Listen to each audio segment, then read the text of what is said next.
We are 45 minutes away now from free agency.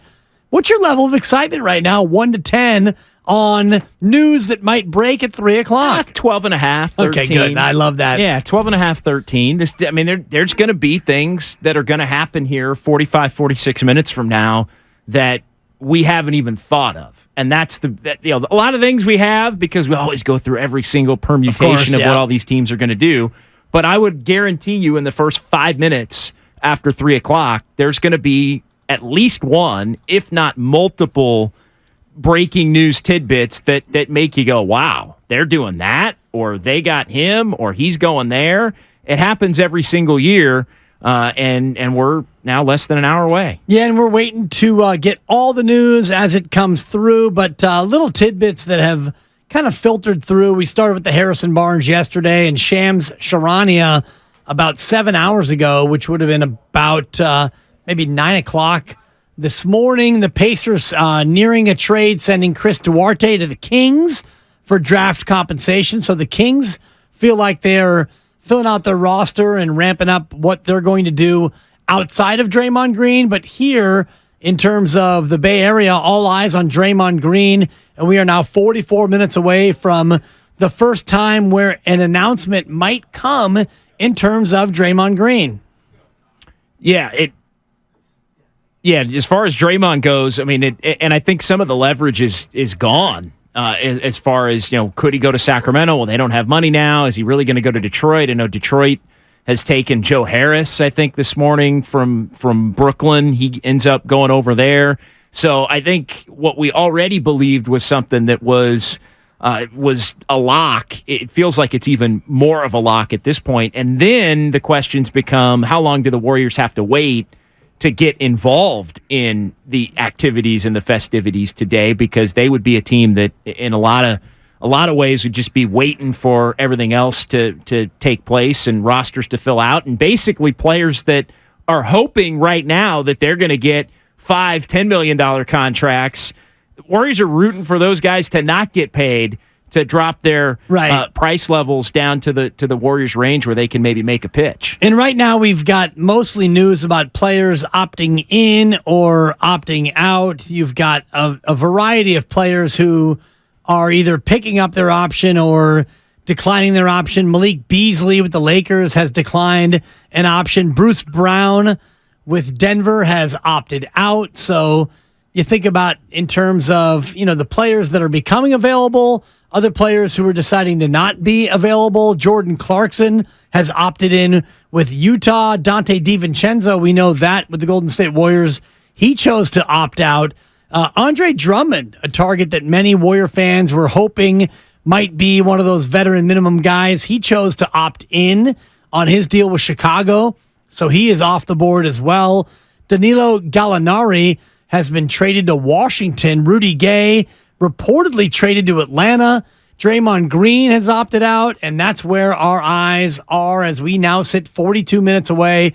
And JD, do you think that the Draymond Green news comes today, or do we have to wait through the weekend? And is he really going to try to play this out, even though it feels like it's already a done deal? Yeah, I'm more inclined to think it might happen today, now that some of those other spots where he was potentially looking for leverage type situations are gone, or teams are looking elsewhere to fill out their rosters. So I would have said, as we talked about yesterday, I was going to take the over on beyond the 4th of July, meaning at least the 5th or later, that something would get announced as far as Draymond Green goes. I'm feeling like that's more likely to be the under at this point, really, because the main reason for that thought was that he was going to be taking meetings, but now there's no reason to take a meeting in Sacramento, for example, and I don't think there's even a reason to meet really with Detroit at this point, a spot where nobody truly believes that he's going to head. Yeah, so it feels like Sacramento is going to be full up. The Lakers are making other moves, and if Detroit is not going to be an option, if it's going to be Golden State, you might as well go ahead and make the deal happen now and ink it and stay. JD's in for Mark Willard. It's Willard and Dibs here. We've got the official start of free agency in 40 minutes. One interesting note in terms of the stats of the upcoming season, Udonis Haslem has retired, JD, the oldest player in the association, which now leaves. Do you know who now is the oldest player in the league? I should. This but player I don't. was third last year. Haslam out. Iguodala out. It's LeBron James. Wow. He's now the oldest player in the association. And followed by Taj Gibson. I don't know if he's going to return. And then Chris Paul. Wow. That's not surprising as you look at it. Udonis Haslem does have a special... It's a special note and a player that I've kept an eye on. Udonis Haslem is the final NBA player older than me.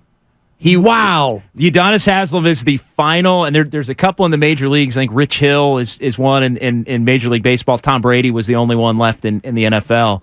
But yeah, Udonis Haslem retiring now means that your boy over here is older than the entire That's it, NBA. huh? Wow, because he was born June 9th of 1980, so he just turned 43. So he had me by 7 months. Okay, because you'll be 43 coming up here in January, apparently, if I can do my math correctly. Yeah. So that's it. Well, JD, how do you feel about that? Because I feel old. Thank you. Well, and I'm in a spot where I've been there now, and I'm in a spot now where, and you won't be here for at least a generation because you don't have children, but now I've got a kid who's 22, so I look at a player like, Brandon Podjemski, for example, and he's younger than my oldest kid.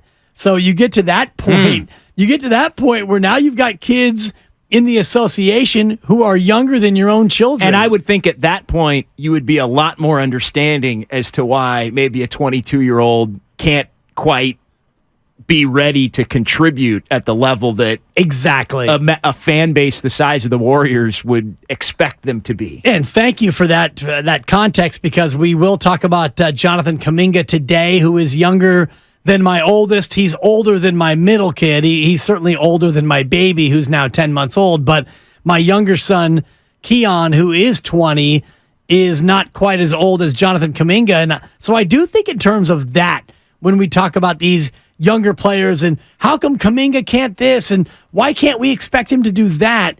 And when you have a 20-year-old of your own, and granted, my kid, who is 6'2", is not trending toward being an NBA player, but in terms of his development as a human being, what he can do, what he can't do, what we expect him to do, what we don't expect him to do, you have to think about that in terms of these NBA players, because a lot of times we think number 7 in the draft and he's got a 40-inch vertical, and why can't he do all these things? Well, he's a 20-year-old kid, quite frankly. Yeah, no, that I think says it all. And unless you have that perspective, I think sometimes you can be a little bit quick to, well, why can't it? Why isn't he farther along? Or why isn't, why are certain teams maybe unable to develop a player at the level of other teams and the like? So I do think there is a human component to youth where every individual is different, and some are going to thrive at a younger age, some are going to take a little bit longer, and obviously the situation is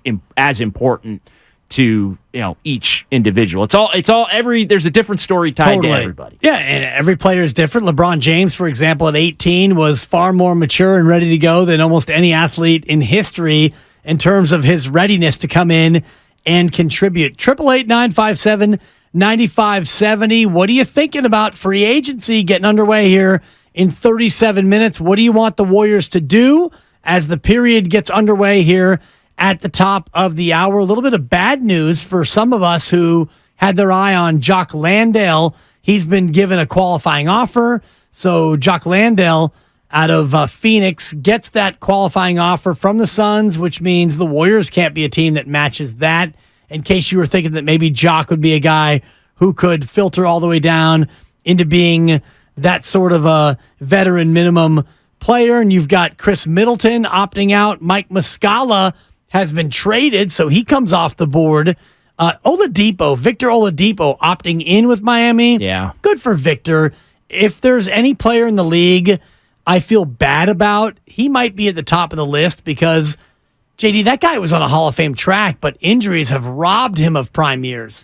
Yeah, and this is another one that he's going to have to use this year that he just opted in for to basically rehab and return and put himself in a position where he can, try to come up with another deal. I think he's 31 right now, so at 32 years old, he's going to have to try to see if he can be somebody that can help another team next year. More names coming off the board for Golden State in your wish list. Otto Porter Jr. is reportedly opting in with Toronto, which makes perfect sense for OPJ. But as we go through the list of players, and this is going to be tough, JD, for the Warriors in terms of, okay, Draymond Green, he's going to sign. We all expect that to happen. Boom.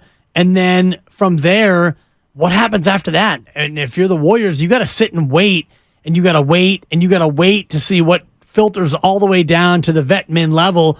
And a lot of people were thinking about a reunion with Otto Porter Jr., and that's not going to happen. He's opting in. No, he's opting in. One thing to consider, I think, is we all expect Draymond Green to be back.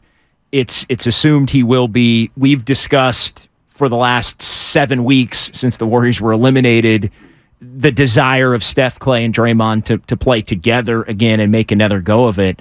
I've assumed, and I think we all have for the most part, that Andrew Wiggins and Kevon Looney are untouchable as well, in addition to the big three. I think we assumed Poole and Kuminga were not. Clearly, Poole was not. We'll see about Kuminga. The question, though, to me would be, should Wiggins and Looney be completely untouchable as the Warriors are trying to look to improve this roster back to championship contention? We spent a good chunk of the show yesterday, Dibs, talking about the fact that we both don't think they're quite there yet. Yeah. And is it possible with 2 or 3 vet minimum players to get there? That could even be a little bit of a tall ask. So have we made a mistake in basically declaring Andrew Wiggins and Kevon Looney completely untouchable? I think the Kevon question's interesting. 888-957-9570. How would you feel if they traded Kevon Looney? Because that, to me, and Mark Grandy and I were going back and forth on the show thread, I think that a Kevon Looney trade would be more emotionally damaging than maybe even trading Klay Thompson in terms of what fans feel about Kevon Looney. He's such an absolute fan favorite.